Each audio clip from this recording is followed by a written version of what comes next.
তুরস্কের এরদোগানের দলটির নাম হচ্ছে একে পার্টি, আপনারা জানেন। পাকিস্তানের ইমরান খান সাহেবের দলটির নাম হচ্ছে তেহরিকে ইনসাফ। আর দিল্লিতে কেজরিওয়ালের দলটির নাম হচ্ছে আম আদমি পার্টি। তিনটাই কিন্তু বাংলাদেশের সীমানার বাইরে, বাংলাদেশের ভেতরে না। কিন্তু দেখলাম বৈষম্য বিরোধী আন্দোলনের নেতারা তারা এই তিনটি দলের আদলে তাদের দল এবং ভবিষ্যৎ কর্মসূচি নির্ধারণের জন্য পরিকল্পনা করছে, এবং সেটা তারা বলেছেন মিডিয়ার কাছে। তো এটা একটা অদ্ভুত লাগলো আমার কাছে।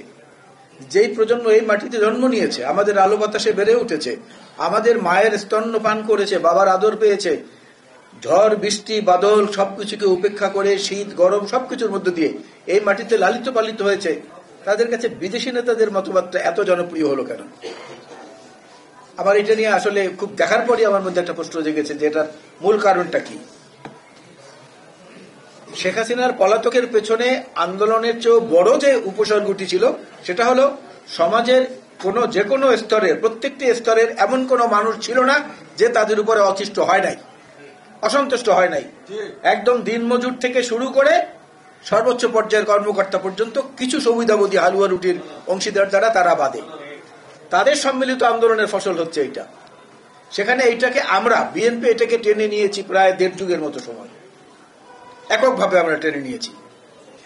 তো এইখানটায় এসে খোঁচাখুচি করা বা অন্য কিছু করা এটা শোভনীয় না।